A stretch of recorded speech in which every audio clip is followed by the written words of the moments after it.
Welcome to This Explainer. Today, we're diving deep into your body's internal food factory. We are going to figure out exactly how the human engine processes nutrients, creates power, and keeps you alive. If you've ever felt totally overwhelmed by diet advice, it's probably because we're focusing on the wrong things. We need to look under the hood. Here's our roadmap for today.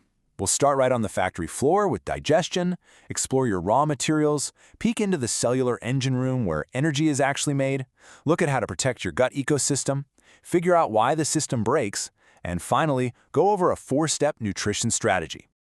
All right, Part 1, Inside Your Food Factory, Demolition and Absorption.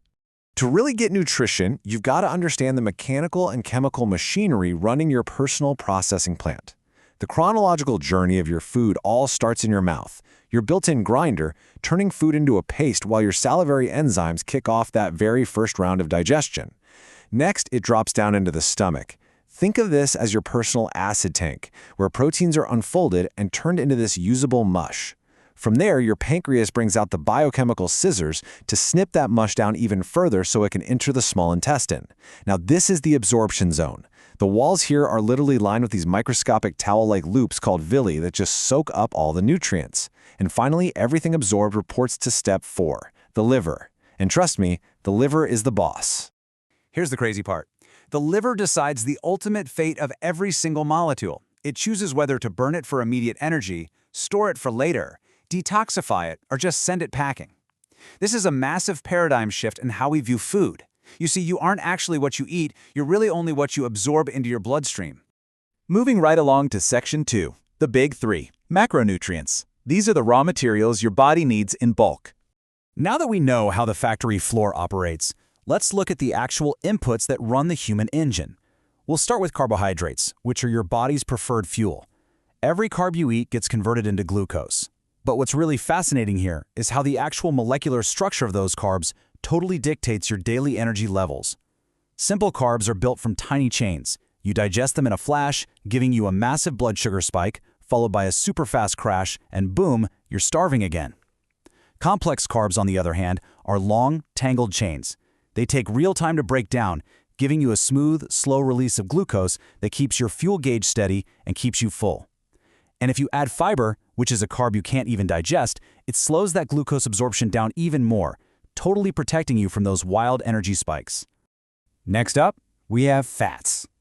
Considering your brain is 60% fat, it's pretty clear that fats are definitely not the enemy. Their health impact simply comes down to their molecular structure. Saturated fats are solid and chemically stable, which makes them great for cooking. Monounsaturated fats, like olive oil, are basically the gold standard for daily use in heart health. Then you have polyunsaturated fats, like your omega-3s and 6s. These are liquid and highly fragile, meaning they oxidize really easily under high heat, which is exactly why heavily processed seed oils are so fiercely debated today. Finally, we have artificial trans fats. These are rigidly shaped by industrial hydrogenation, and your body actively struggles to even process them. And finally, protein.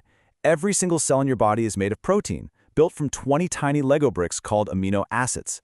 But here's the kicker. Unlike carbs and fats, your body has absolutely no storage tank for protein. If you don't eat enough, your body will literally steal it from your muscles to keep your heart beating. Yikes, right? To actually trigger muscle growth, flipping what we call the leucine switch, you need roughly 30 grams of high-quality protein in a single meal. Just grazing on tiny amounts all day usually isn't enough to turn that crucial build switch on. Section 3, How we make energy. Let's step inside the cellular engine room. So, it's time to see how our bodies process these big 3 macronutrients to keep us moving. You see, carbs and fats just floating around in your bloodstream are actually completely useless on their own. They are just raw materials. They have to be delivered straight to your cell's mitochondria, the literal powerhouses of the cell. Inside the mitochondria, these raw materials are forged into ATP, or adenosine triphosphate. This is the literal energy currency your body spends to blink, think, and stay alive. But the mitochondria can't pull this off alone. They require micronutrients acting as chemical cofactors to spark that conversion from raw macronutrient into usable ATP. And this introduces a huge concept called metabolic flexibility. A healthy metabolism basically behaves like a hybrid engine. When you eat, your blood sugar goes up, and because high sugar is damaging, your body urgently burns that off first. That's sugar mode. But once that sugar is cleared out, a healthy engine flips the switch and starts burning stored body fat. That's fat mode. But here's the problem. If you are snacking all day long, you are constantly refilling the glucose tank. Your body never ever gets the chance to flip that switch into fat-burning mode. Now, to make all of this energy production happen smoothly, we need our micronutrients, the non-caloric sparks of the engine. Think of fat-soluble vitamins like A, D, E, and K as long-term renters. They get stored in your liver and body fat for weeks at a time. Water-soluble vitamins, though, like the B-complex and vitamin C, are just tourists. They show up, do their job, and whatever isn't used leaves immediately through your pee. Because they don't stick around, you have to constantly refill them. Section 4. Protecting your gut ecosystem, also known as the second brain. All of this incredible energy processing happens inside a long tube running from your mouth down to your butt. And this tube houses trillions of microorganisms that are in constant communication with your actual brain, influencing your cravings and even your mood. To keep this system running perfectly, you have to do a little biological math. You take probiotics, the live beneficial bacteria, and you feed them prebiotics, which is really just fiber. In exchange, those bacteria ferment that fiber into SCFAs, or short-chain fatty acids. These amazing compounds lower inflammation and keep the protective mucus layer of your gut nice and thick. If you starve these bacteria, that barrier thins out, leading to leaky gut, where toxins literally escape the tube and leak right into your bloodstream. Which brings us to Section 5. Why the system breaks. Rust, gunk, and meltdowns. Unfortunately, our internal factory is under constant assault from both daily cellular wear and tear and our modern environment. Your body basically deteriorates over time in three main ways. First is inflammation. When it's acute, it heals, but chronic inflammation, that's a wildfire that slowly burns down healthy tissue. Second is oxidation. Just like a car produces exhaust, your cells produce free radicals that quite literally rust your cells and damage your DNA. And finally, glycation. When you have excess sugar in your blood, it actually caramelizes and binds to proteins, creating this sticky gunk called AGEs. This internal caramelization is the main biological cause of wrinkles and stiff joints.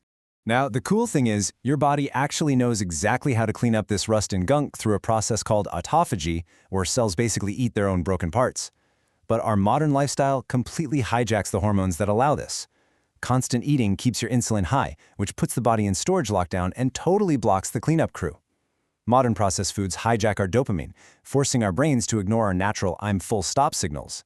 And chronic stress spikes cortisol, which literally melts your muscle tissue down to dump quick sprint energy into your blood. But you aren't sprinting away from a tiger. You're just stressed out sitting at your laptop. Our ancient biology is simply no match for ultra-processed foods. These items are literally engineered to hit mathematically perfect bliss points that act like drugs, short-circuiting your brain. Even worse, they are packed with preservatives that don't just extend shelf life. Think about it. They kill bacteria, meaning they keep suppressing your good gut bacteria long after you've eaten them. Plus, they use emulsifiers, which act as industrial soaps that literally scrub away that vital protective mucus lining in your gut we talked about earlier. So let's fix it. Section 6. A 4-step nutrition strategy. Consider this your operator's manual. We need to stop arguing about the color of the roof when our foundation is cracking, right? Here is the most logical hierarchy to actually fix your machine. Step 1. Cut the crap. Use the one-ingredient rule. Steak is steak. Broccoli is broccoli. Just avoid industrial food invented in the last 200 years. Step 2. Lock in the foundation. Secure those 30 grams of protein per meal. It is highly satiating and triggers your natural GLP-1 fullness signal, so you physically won't even have room for junk. Step 3. Adjust the energy dials. Treat carbs and fats as lifestyle volume knobs. Work a desk job, lower the carbs, prioritize stable fats. Training like an athlete, turn up the carbs for performance. Step 4. Fill the holes. Only use supplements as high-quality insurance to fill specific, verified gaps in your diet, because a pill can never outwork a bad foundation. So I want to leave you with this question to really ponder today.